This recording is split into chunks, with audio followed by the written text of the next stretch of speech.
सभी मित्रों को नमस्कार। मित्रों, आज की कक्षा में हम कक्षा 9 की हिंदी की सहायक पुस्तक कृतिका से प्रथम पाठ इस जल प्रलय में का अध्ययन करेंगे। ये पाठ फणीश्वर नाथ रेणु जी द्वारा लिखित पाठ है।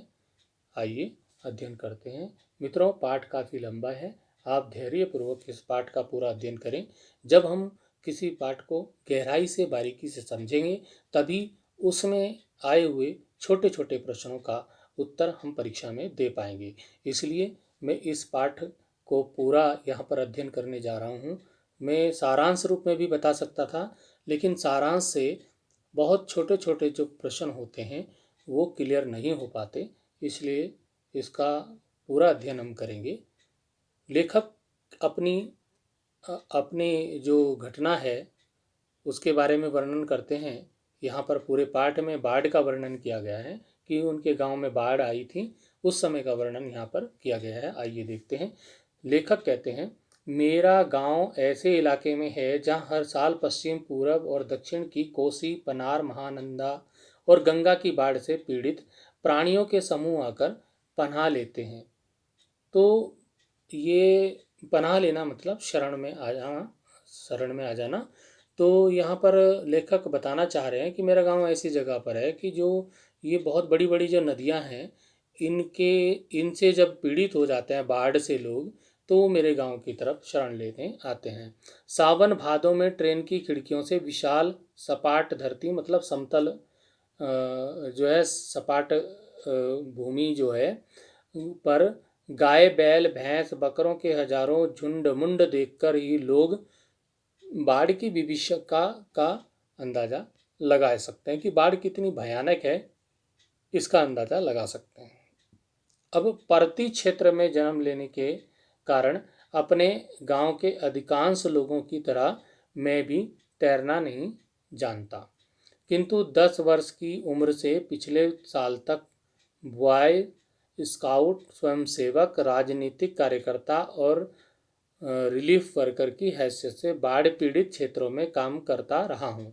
और लिखने की बात, हाई स्कूल में बाढ़ पर लेख लिखकर प्रथम पुरस्कार पाने से लेकर धर्म युग में कथा दशक के अंतर्गत बाढ़ की पुरानी कहानी को नए पाठ के साथ प्रस्तुत कर चुका हूँ। जय गंगा जो 1947 में लिखी, डायन कोशी 1948 में और हड्डियों का पुल 1948 में आदि छुटपुट रिपोर्ट ताज के अलावा जो है इन्होंने कह रहे हैं कि मेरे बहुत सारे जो उपन्यास हैं, उपन्यासों में भी बाढ़ की विनाश लीलाओं के अनेक चित्र अंकित हुए हैं, किंतु गांव में रहते हुए बाढ़ से गिरने, बहने, फंसने और भोगने का अनुभव कभी नहीं हुआ। वह तो जो है वह तो पटना शहर में सन 1967 में ही हुआ। अब उस समय की बात लेखक फणीश्वर नाथ रेणु जी कहते हैं कि जब 18 घंटे की अविराम वृष्टि के कारण पुनपुन का पानी राजेंद्र नगर, कंकड़बाग तथा अन्य निचले हिस्सों में घुस आया था, अर्थात बाढ़ को मैंने भोगा है। लेखक बताते हैं कि शहरी आदमी की हैसियत से मैंने बाढ़ को भी भोगा है, इसलिए इस बार जब बाढ़ का पानी प्रवेश करने लगा, पटना का पश्चिमी इलाका छाती भर पानी में डूब गया, तो हम घर में ईंधन, आलू, मोमबत्ती, दिया सिलाई, पीने का पानी और काम्पोज की गोलियां जमा कर बैठ गए, मतलब इकट्ठा करके बैठ गए और प्रतीक्षा करने लगे। कहने का मतलब लेखक यह कहना चाहते हैं कि जब पटना में जो है पानी बहुत भर गया और वहाँ पर पटना का काफ़ी इलाका जो है पानी में डूब चुका था, बाढ़ के पानी में, बरसात में, तो हम जो है अपने घरों में जो आवश्यक चीज़ें हैं उनको घर में इकट्ठा करके बैठ गए। चाहे वो घर में ईंधन है जैसे गैस सिलेंडर है या लकड़ी है, आलू है, मोमबत्ती है, दिया सिलाई बोलते हैं माचिस को, और पीने का पानी है, कंपोज की गोलियां हैं, ये सब ले करके हम बैठ गए और प्रतीक्षा करने लगे। किसकी प्रतीक्षा? बाढ़ के पानी की प्रतीक्षा करने लगे। तो लेखक बताते हैं कि सुबह सुना राजभवन और मुख्यमंत्री निवास प्लावित हो गया, मतलब जल में तैरने लगा, ऊपर तक पहुंच गया पानी। दोपहर में सूचना मिली कि गोल घर जल घर से गिर गया। यूं सूचना बांग्ला में इस वाक्य से मिली थी, जानो गोल घर डूबे गए। और 5 बजे जब कॉफ़ी हाउस जाने के लिए तथा शहर का हाल मालूम करने के लिए निकला तो रिक्शे वाले ने हंसकर कहा, अब कहाँ जाइएगा, कॉफ़ी हाउस में तो अबले पानी आ गया हो गया। मतलब अब तक कॉफ़ी हाउस में पानी आ गया होगा, आप घूमने कहाँ जा रहे हो। तो चलो पानी कैसे घुस गया वही देखना है, कहकर हम रिक्शा में बैठ गए। मतलब रिक्शा वाले से कहा कि चलो पानी कहाँ तक आ गया है, हम चलो देखते हैं चलो। साथ में नई कविता के एक विशेषज्ञ व्याख्याता आचार्य कवि मित्र थे, जो मेरी अनवरत, अनर्गल, अनगढ़। अब यहाँ पर ये 3 शब्द आए हैं, अनवरत, अनर्गल और अनगढ़। इनका क्या शब्द है, 2 नंबर यहाँ पर लिखा है। तो 2 नंबर पे अनवरत होता है लगातार निरंतर, 3 नंबर पे अनर्गल होता है बेतुकी, विचारहीन या मनमानी बातें, और अनगढ़ जो होता है बेढोल और टेढ़ा मेढ़ा, ये यहाँ पे बताया गया है। तो इस तरह से कि जो हमारी अनवरत, अनर्गल, अनगढ़ गद्यमय स्वागतोक्ति, जो स्वागतोक्ति क्या होता है ये यहीं पर अर्थ बताया है। 5वें नंबर पे आप देख सकते हैं कि अपने आप में कुछ बोलना स्वगत उक्ति कहलाता है। तो इस प्रकार से कभी बोर नहीं होते हैं, धन्य हैं। मतलब कवि मित्र जो थे वो भी उनकी बातों से बोर नहीं होते, परेशान नहीं होते।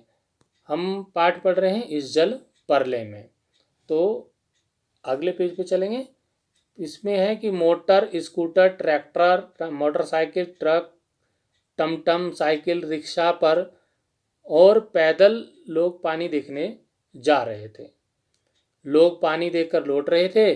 देखने वालों की आंखों में, जुबान पर एक ही जिज्ञासा, पानी कहाँ तक आ गया है। देखकर लौटते हुए लोगों की बातचीत, फ्रेजर रोड पर आ गया है, आ गया क्या, पार कर गया, Shri Krishnapuri, Pataliputra, colony, boring road, industrial area का कहीं पता नहीं। मतलब पानी में डूब गए। अब चारजी रोड पर पानी आ गया होगा, छाती भर पानी, मतलब छाती तक डूब जाए आदमी, है ना। तो विमेंस कॉलेज के पास डुबाओ पानी आ रहा है, आ गया, घुस गया, डूब गया, डूब गया, बह गया। तो इस तरह की बातें लोग कर रहे थे। हम जब, मतलब हम ने लेखक और उसका मित्र जब कॉफ़ी हाउस के पास पहुंचे, कॉफ़ी हाउस बंद कर दिया गया था। सड़क के किनारे एक मोटी डोरी की शक्ल में गेरुआ झाग फेन में उलझा पानी तेजी से सरकता आ रहा था। मैंने कहा, आचार्य जी आगे जाने की जरूरत नहीं, वो देखिए आ रहा है मृत्यु का तरल दूत। अब यहाँ पर मित्रों प्रश्न पूछा जाता है, बहुत इंपॉर्टेंट प्रश्न है कि जो बाढ़ का पानी है उसे मृत्यु का तरल दूत कहा गया है। तो प्रश्न आता है कि मृत्यु का तरल दूत किसे कहा गया है और क्यों कहा गया है। ये परीक्षा में बहुत बार प्रश्न पूछा जाता है कि मृत्यु का तरल दूत किसे कहा गया है और क्यों कहा गया है। तो मृत्यु का तरल दूत जो है वो बाढ़ के पानी को कहा गया है, और वो जो है इसमें दिया है कि वो गेरुआ झाग फेन जैसा जो है मोटी डोरी की शक्ल में पानी आ रहा था, जो अपने साथ सबको बहा कर ले जाता था, इसलिए उसे मृत्यु का तरल दूत कहा गया है। आगे देखेंगे। लेखक कहते हैं, आतंक के मारे मेरे दोनों हाथ बरबस जुड़ गए। आतंक मतलब डर, इतना भयंकर पानी था कि उसको देखकर मेरे हाथ बरबस जुड़ गए, और सभय प्रणाम निवेदन में मेरे मुंह से कुछ अस्पष्ट शब्द निकले। अस्पष्ट शब्द निकले, तो यहाँ मित्रों अर्थ नीचे दिया, अस्पष्ट शब्द ये दिया है। तो इसमें अर्थ भी नीचे जो कठिन शब्द हैं उनके अर्थ भी यहाँ पर दिए हैं, तो आप वहाँ से पुस्तक से इसको देख सकते हैं। तो लेखक बताते हैं, चलिए ना थोड़ा और आगे। भीड़ का एक आदमी बोला। तो ये जब निकले, तो यहाँ पे है शब्द निकले, हाँ मैं बहुत कायर और डरपोक हूँ, बताया। रिक्शा वाला बहादुर कहता है, चलिए ना थोड़ा और आगे। तो भीड़ का एक आदमी बोला, ए रिक्शा, करंट बहुत तेज है, आगे मत जाओ। मैंने रिक्शे वाला से अनुनय भरे शब्द में स्वर में कहा, लोटा ले भैया, आगे बढ़ने की जरूरत नहीं है। तो पानी बहुत तेजी से आ रहा था और बिजली की तारें वगैरह भी उससे पानी से मिली होंगी, खंभे गिर गए होंगे, तो हो सकता है पानी में करंट भी हो सकता है। आगे है, रिक्शा मोड़कर हम अप्सरा सिनेमा हॉल, सिनेमा शो बंद हो चुके बगल से गांधी मैदान की ओर चले। पैलेस होटल और इंडियन एयरलाइंस दफ्तर के सामने पानी भर रहा था। पानी की तेज धारा पर लाल हरे नियन विज्ञापनों की परछाइयां सैकड़ों रंगीन सांपों की दृष्टि वहां पर सृष्टि कर रही थी। गांधी मैदान की रेलिंग के सहारे हजारों लोग खड़े देख रहे थे। दशहरा के दिन रामलीला के राम के रथ की प्रतीक्षा में जितने लोग रहते हैं ना, उतने ही लोग वहां पर थे, उससे कम नहीं थे।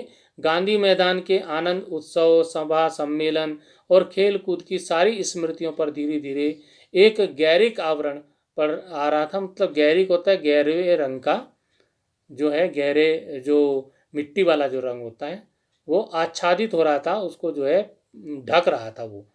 तो हरियाली जो है, सने सने पानी, हरियाली पर सने सने पानी फिरते देखने का अनुभव सर्वथा नया था। इसी बीच एक अधेड़, मुस्टंड और गंवार जोर जोर से बोल उठा, यही यही जब दानापुर डूब रहा था तो पटनिया बाबू उलट कर देखने भी नहीं आए, अब बूझो।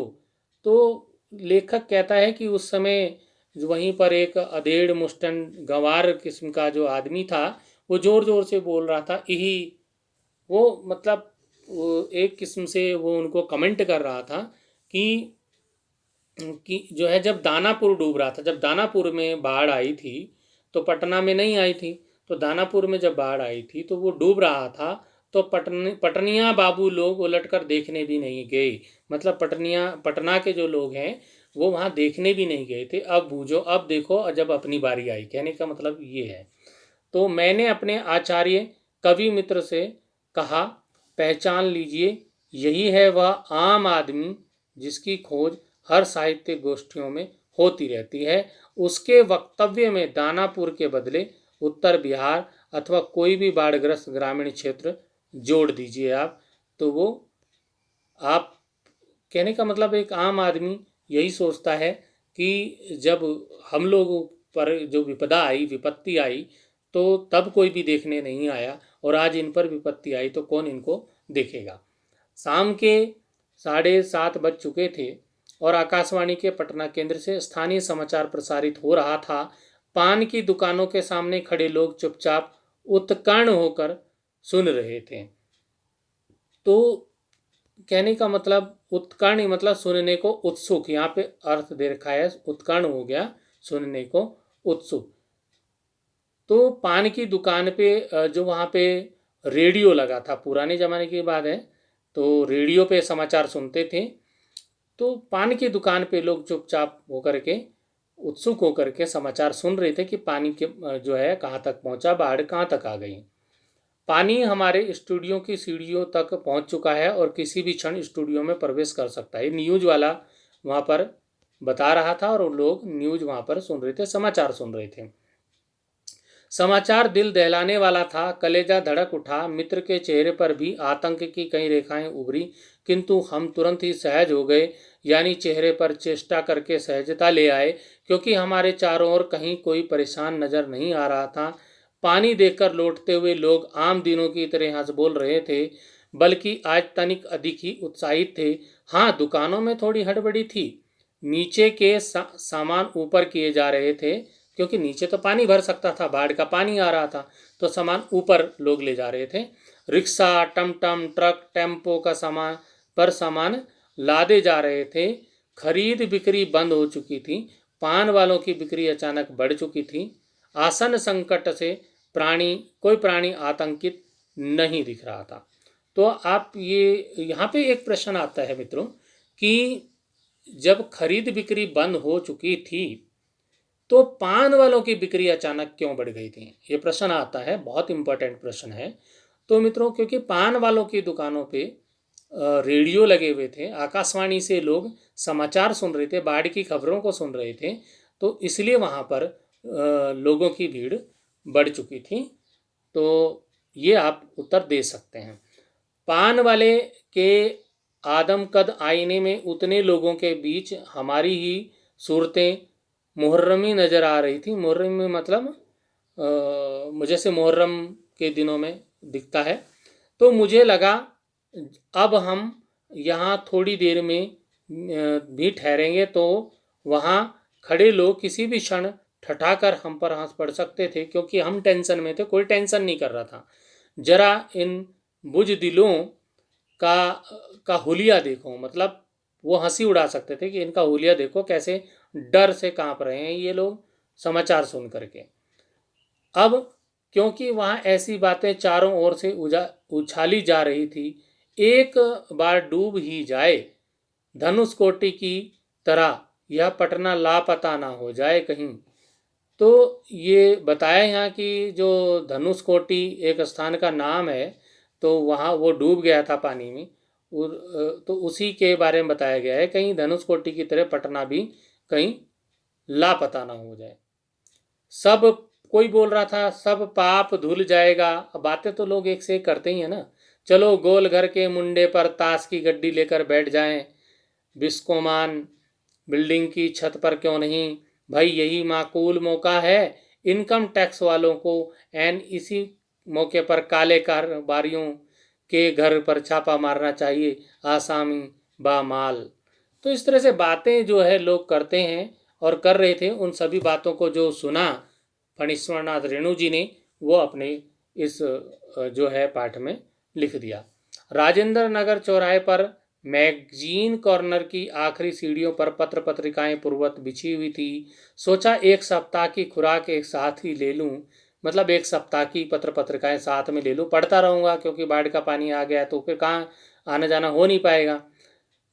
क्या क्या ले लूं, हेडली चेज या एक सप्ताह में फ्रेंच जर्मन सिखा देने वाली किताबें, अथवा योग सिखाने वाली कोई सचित्र किताब। मुझे इस तरह किताबों को उलटते पलटते देखकर दुकान का नौजवान मालिक कृष्णा पता नहीं क्यों मुस्कुराने लगा। किताबों को छोड़ कहीं हिंदी बांग्ला अंग्रेजी सिने पत्रिकाएं लेकर लौटा। मित्र से विदा होते हुए कहा, पता नहीं कल हम कितने पानी में रहें, बहरहाल जो कम पानी में रहेगा वह ज़्यादा पानी में फंसे मित्र की सुधि लेगा, मतलब उसको याद करेगा, उसकी खोज खबर लेगा।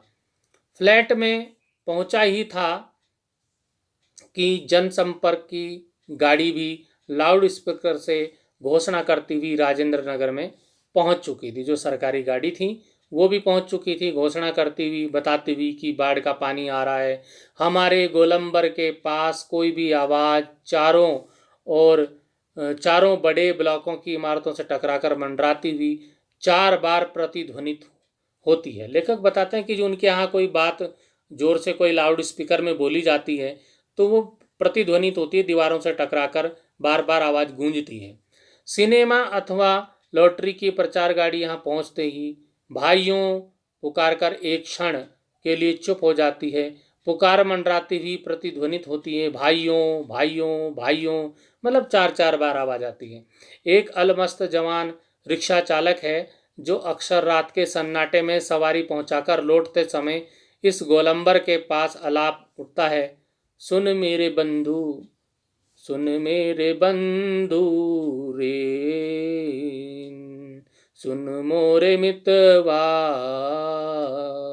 इस तरह से वो सुनाता है। तो गोलंबर के पास जन संपर्क की गाड़ी से ऐलान किया जाने लगा, भाइयों ऐसी संभावना है कि बाढ़ का पानी रात्रि के करीब 12 बजे तक लोहानीपुर, एक स्थान का नाम है ये लोहानीपुर, और कंकड़ बाग और राजेंद्र नगर में घुस जाए, अतः आप लोग सावधान हो जाएं। प्रतिध्वनि सावधान हो जाएं, सावधान हो जाएं, इस तरह की आवाज़ आती है। तो मैंने गृह स्वामिनी जी से पूछा, गैस का क्या हाल है? बस उसी का डर है। पत्नी ने उनकी कहा कि बस उसी का डर है कहीं ख़त्म ना हो जाए। अब ख़त्म होने वाला है। असल में सिलेंडर में मीटर उटर की तरह कोई चीज़ नहीं होने से कुछ पता नहीं चलता, लेकिन अंदाज है कि 1 या 2 दिन कोयला है, स्टोव है, मगर किरासिन एक ही बोतल है। किरासिन मिट्टी के तेल जिसको बोलते हैं। फिलहाल बहुत है, बाढ़ का भी यही हाल है। मीटर वूटर की तरह कोई चीज़ नहीं होने से पता नहीं चलता कब आ धमके। मैंने कहा, सारे राजेंद्र नगर में सावधान सावधान ध्वनि कुछ देर तक गूंजती रही। ब्लॉक के नीचे की दुकानों से सामान हटाए जाने लगे। मेरे फ्लैट के नीचे दुकानदार ने पता नहीं क्यों इतना कागज इकट्ठा कर रखा था, एक अलाव लगाकर सुलगा दिया। हमारा कमरा धुएं से भर गया। तो पूरी स्टोरी, पूरी कहानी को बता रहे हैं फणीश्वर नाथ रेणु जी। सारा शहर जगा हुआ है। पश्चिम की ओर कान लगाकर सुनने की चेष्टा करता हूँ। हाँ, पीर मुहानी या सालिमपुरा आरा अथवा जनक किशोर नवल किशोर रोड की ओर से कुछ हलचल की आवाज़ आ रही है। लगता है 1-1:30 बजे रात तक पानी राजेंद्र नगर पहुँचेगा। सोने की कोशिश करता हूँ, लेकिन नींद आएगी भी नहीं। काम्पोज की टिकिया अभी नहीं। कुछ लिखूं, किंतु क्या लिखूं? कविता, शीर्षक, बाढ़, आकुल प्रतीक्षा, धत। मतलब कुछ समझ में नहीं आ रहा लेखक को कि मैं लिखूं तो क्या लिखूं, क्या करूं। नींद भी नहीं आ रही। नींद नहीं, स्मृतियां आने लगी, यादें आने लगी, एक एक करके चलचित्र के बेतरतीब दृश्यों की तरह कुछ स्मृतियां लेखक को आती रही। 1947 मनिहारी, तब पूर्णिया, अब कटिहार जिला के इलाके में गुरुजी स्वर्गीय सतीनाथ भादुड़ी के साथ गंगा मैया की बाढ़ से पीड़ित क्षेत्र में हम नाव पर जा रहे हैं। याद आ गया उनको पुरानी बातें। चारों ओर पानी की कमी, पानी ही पानी, कहीं कभी नहीं, दूर दूर तक पानी। दूर एक द्वीप जैसा बालूचर दिखाई पड़ा। हमने कहा, वहां चलकर जरा चहलकदमी करके टांगे सीधी कर लें। भादुड़ी जी कहते हैं कि किंतु सावधान, ऐसी जगहों पर कदम रखने के लिए यह मत भूलना कि तुमसे पहले ही वहाँ हर तरह के प्राणी शरणार्थी के रूप में मौजूद मिलेंगे। और सचमुच चींटी चींटे से लेकर सांप बिच्छू और लोमड़ी सियार तक यहाँ पनाह ले रहे थे। भादुड़ी जी की हिदायत थी, हर नाव पर पकाई घाव, ये बीमारी है, पानी में पैर की उंगलियां सड़ जाती हैं, तलुओं में भी घाव हो जाता है, इसे बोलते हैं पकाई घाव। तो उसकी दवाई मिलती है, उसकी दवा नाव में ज़रूर होनी चाहिए, ये भादुड़ी जी कहते हैं। दिया सलाई की डिबिया यानी कि माचिस की डिब्बी, किरासिन तेल, जो है मिट्टी का तेल, वो रखना चाहिए। और सचमुच हम वहाँ जाते जाते खाने पीने की चीज़ से पहले पकाई घाव की दवा और दिया सलाई की वहाँ पर मांग होती। 1949 की जो बाढ़ आई उसका याद करते हैं लेखक। उस बार महानंदा की बाढ़ से घिरे वापसी थाना के एक गांव में हम पहुंचे। हमारी नाव पर रिलीफ के डॉक्टर साहब थे। गांव के कई बीमारों का जो है बीमारों को नाव पर चढ़ाकर कैंप में ले जाना था।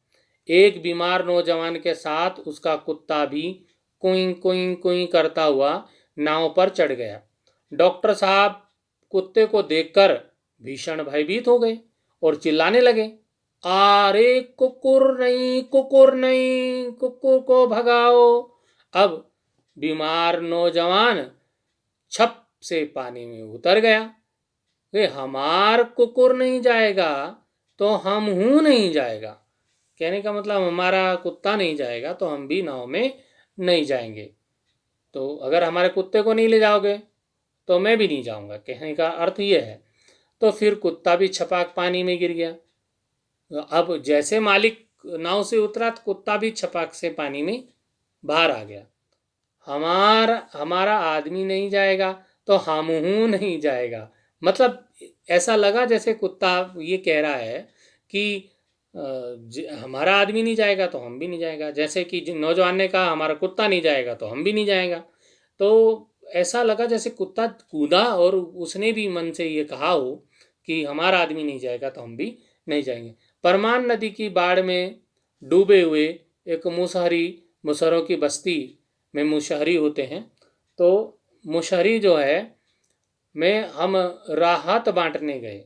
अब मुशहरी होता क्या है? मुशहरी एक जाति है आदिवासी। ये यहाँ पर हम अर्थ दे सकते हैं इसका, मुशहरी कौन होता है? तो एक जाति, आदिवासी जाति, जो दोने पत्तलें आदि बनाने का काम करती हैं, उनको बोलते हैं मुशहरी। तो याद हो जाएगा, कभी कभी प्रश्न आ जाता है मुशहरी क्या किसको कहते हैं, तो तब लिखने के लिए सही रहेगा ना कि मुशहरी जो है, मुशहरी की बस्ती में हम क्या गए, राहत बांटने गए। और खबर मिली थी कि वे कई दिनों से मछली और चूहों को झुलसा कर खा रहे थे। वहाँ खाने की कोई चीज़ें नहीं थी तो वो मछली को और चूहों को झुलसा कर आग में झुलसा देते थे और खा लेते थे, क्योंकि पकाने का कोई साधन वहाँ नहीं था। तो किसी तरह जी रहे हैं, किंतु टोले के पास जब हम पहुँचे तो ढोलक मंजीरा की आवाज़ सुनाई पड़ी। जाकर देखा, एक ऊंची जगह मचान बनाकर स्टेज की तरह बनाया गया है, बलवाही नाच रहा है। अब यहाँ पर एक शब्द आया है कि बलवाही क्या होता है, तो नीचे अर्थ आप देख सकते हैं। बलवाही होता है एक प्रकार का लोक नृत्य, आदिवासियों का लोक नृत्य होता है, उसको बलवाही बोलते हैं। बलवाही नाच रहा था और लाल साड़ी पहनकर काला कलूटा नटवा दुल्हन का हाव भाव दिखला रहा था। यानी वह धानी है, घरनी धानी, घर छोड़कर मायके भागी जा रही है और उसका घरवाला पुरुष उसको मनाकर राह से लौटाने गया है। इस पद के साथ ही ढोलक पर द्रुत ताल बजने लगा। धा गिड़ धिड़, धा गिड़ गिड़, धक्के के धक धुम, चके के धक धुम, चक धुम। तो इस तरह से मतलब आवाजें वहां पर आ रही हैं। अब कीचड़ में लथपथ, दो कीचड़ में लथपथ हैं, कीचड़ में लथपथ भूखे प्यासे नर नारियों के झुंड में मुक्त खिलखिलाहट लहरें लेने लगती हैं। हम रिलीफ बांटकर, मतलब सहायता सामग्री बांटकर भी ऐसी हंसी उन्हें दे सकेंगे क्या जो वो हंस रहे हैं। शास्त्री जी आप कहाँ हैं? बलवाही नाच की बात उठते ही मुझे अपने परम मित्र भोला शास्त्री जी की याद हमेशा आ जाती है। यहाँ एक बार 1937 में चला गया अभी लेखक, उनको यादें आ रही हैं। अब 1937 की बात याद आ गई। 1937 में सिमरवनी शंकरपुर में बाढ़ के समय नाव को लेकर लड़ाई हो गई थी। मैं उस समय बालचर बॉय स्काउट था और गांव के लोग जो है नाव के अभाव में जो है केले के पौधे का भेला बनाकर किसी तरह काम चला रहे थे। केले के पौधे को जो है उसको डाल रखे, उसको बना रखा था उन्होंने तैरने का साधन। और वहीं जमींदार के लड़के नाव पर हारमोनियम तबला के साथ झिंझिर जल विहार करने निकले थे। मतलब लोगों के पास तो नाव थी नहीं, लेकिन जमींदार के लड़के उसमें गाना गाते जा रहे थे अपनी नाव में बैठ के। गांव के नौजवानों ने मिलकर उनकी नाव छीन ली थी, थोड़ी मारपीट भी हुई थी, क्योंकि ज़रूरत उनको थी तो उन्होंने मारपीट के छीन ली थी। 1937 की घटना याद आ गई। फिर आगे 1967 में, और 1967 में जब पुनपुन का पानी राजेंद्र नगर में घुस गया था, एक नाव पर कुछ सजे धजे युवक और युवतियों की टोली किसी फिल्म में देखे हुए कश्मीर का आनंद घर बैठे लेने के लिए निकली थी। नाव पर स्टोव जल रहा था, केतली चढ़ी हुई थी, बिस्किट के डिब्बे खुले हुए थे। एक लड़की प्याली में चम्मच डालकर एक अनोखी अदा से नेस्कैफे के पाउडर को मथ रही थी, एस्प्रेसो बना रही थी शायद। तो दूसरी लड़की बहुत मनोयोग से कोई सचित्र और रंगीन पत्रिका पढ़ रही थी। एक युवक दोनों पांव को फैलाकर बांस की लग्गी से नाव खे रहा था, मतलब नाव को चला रहा था। दूसरा युवक जो है वो पत्रिका पढ़ने वाली लड़की के सामने अपने घुटनों पर कोहनी टेक कर कोई मनमोहक डायलॉग बोल रहा था। पूरे वॉल्यूम में बजते हुए ट्रांजिस्टर पर गाना आ रहा था। हवा में उड़ता जाए मोरा लाल दुपट्टा मलमल का हो जी हो जी। हमारे ब्लॉक के पास गोलंबर में नाव पहुंची थी कि अचानक चारों ब्लॉक की छतों पर खड़े लड़कों ने एक ही साथ किलकारियों, सीटियों, फब्तियों की वर्षा कर दी और इस गोलंबर में किसी भी आवाज की प्रतिध्वनि मंडरा मंडरा कर गूंजती है।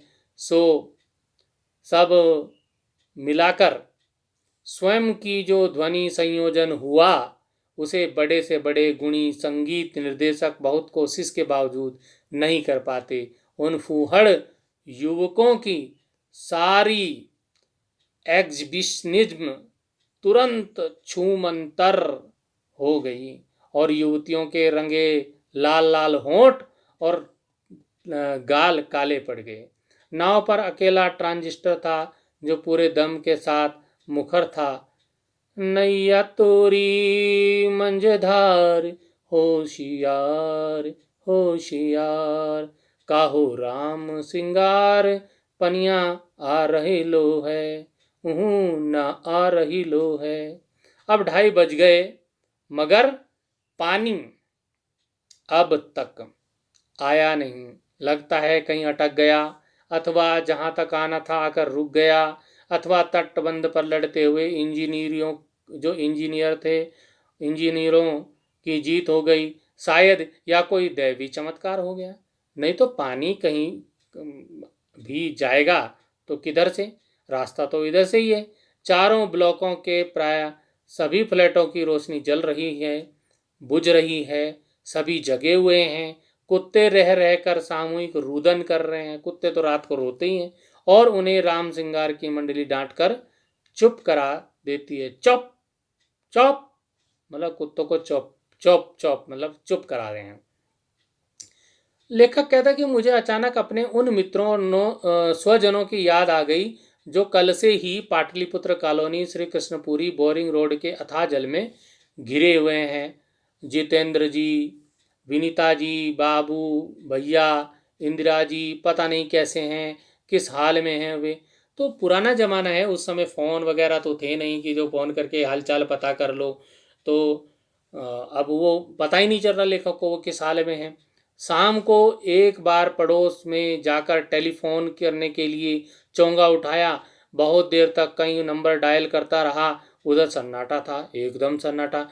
कोई कोई शब्द नहीं, टुंग फुंग कुछ भी नहीं। तो उस समय जो ये फ़ोन मोबाइल नहीं थे लेकिन जो लैंडलाइन फ़ोन होता था वो था किसी किसी के घर में, तो उसको घुमा के नंबर डायल में करता रहा तो लेकिन नहीं हो पाया। अगर मोबाइल होता तो एकदम पता चल जाता, तुरंत ही लग जाता है। तो वो ज़माना अलग था, ये ज़माना अलग है। चिट्ठी पत्री वाला ज़माना था। बिस्तर पर करवट लेते हुए फिर एक बार मन में हुआ कुछ लिखना चाहिए। लेखक है तो कुछ लिखना चाहिए सोच रहा है, लेकिन क्या लिखना चाहिए? कुछ भी लिखना संभव नहीं। और क्या जरूरी है कि कुछ लिखा ही जाए? नहीं। फिर स्मृतियों को जगाऊं तो अच्छा, पिछले साल अगस्त में नरपतगंज थाना चकरदहा गांव के पास छाती भर पानी में खड़ी एक आसन प्रसवा हमारी ओर गाय की तरह टुकर टुकर देख रही थी। लेखक को फिर याद आ गया कि जो पिछले साल जो है जब वहाँ पे बाढ़ आई थी तो उस नरपतगंज थाना चकरदहा गांव के पास छाती भर जब पानी भर गया था तो वहीं पर एक खड़ी थी आसन प्रसवा। आसन प्रसवा का जो अर्थ है जिसे आजकल ही बच्चा पैदा होने वाला हो उसको आसन प्रसवा बोला जाता है। वो बेचारी खड़ी वहाँ टुकुर टुकुर देख रही थी। नहीं, अब भूली बिसरी याद नहीं, बेहतर है आंखें मूंद कर सफ़ेद भेड़ों के झुंड देखने की चेष्टा करूं। उजले उजले सफ़ेद भेड़ों का झुंड झुंड। किंतु किंतु सभी उजले भेड़ अचानक काले हो गए। मतलब जो देखना चाहता है लेखक वो नहीं दिख रहा है। बार बार आंखें खोलता हूँ, मूंदता हूँ, काले को उजला करना चाहता हूँ। भेड़ों के झुंड भूरे हो जाते हैं, उजले भेड़ काले भूरे किंतु उजले उजले गेहुए रंग के भेड़।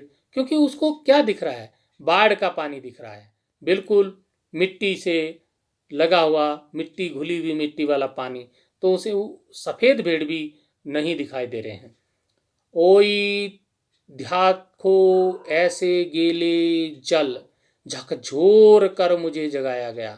घड़ी देखी, ठीक 5:30 बज रहे थे। सवेरा हो चुका था।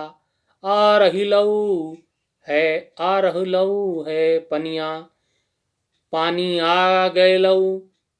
हो राम सिंगार, हो मोहन, रामचन्नर, अरे हो। मतलब आवाजें लगा रहे हैं सबके नाम लेकर कि पानी आ गया। सुबह 5:30 बजे। आंखें मलता हुआ उठा, पश्चिम की ओर थाना के सामने सड़क पर मोटी डोरी की शक्ल में मुंह में झाग फेन लिए पानी आ रहा है, ठीक वैसा ही जैसा शाम को कॉफी हाउस के पास देखा था। पानी के साथ साथ चलता हुआ, किलोल करता हुआ बच्चों का एक दल।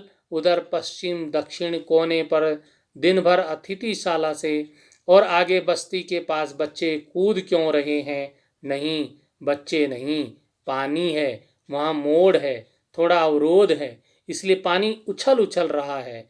पश्चिम उत्तर की ओर ब्लॉक नंबर 1 के पास पुलिस चौकी के पिछवाड़े में पानी का पहला रेला आया है। ब्लॉक नंबर 4 के नीचे सेठ की दुकान की बाएं बाजू में लहरें नाचने लगी। अब मैं दौड़कर छत पर चला गया। चारों ओर शोर कोलाहल, कलरव, चीख पुकार और पानी का कलरव, लहरों का नर्तन। सामने फुटपाथ को पार कर अब हमारे पिछवाड़े में सशक्त बहने लगा। गोलंबर के गोल पार के चारों ओर पानी नाच रहा है। आ गया, आ गया, पानी बहुत तेजी से बढ़ रहा है, चढ़ रहा है। करंट कितना तेज है, सोन का पानी है, नहीं गंगा जी का है। आ गेलो मतलब बहुत तेज, करंट का कितना मतलब बहुत तेजी से दौड़ रहा है पानी। सामने की दीवारें की ईंटें जल्दी जल्दी डूबती जा रही हैं। बिजली के खंबे का काला हिस्सा डूब गया है। ताड़ के पेड़ का तना क्रमशः डूबता जा रहा है, डूब रहा है।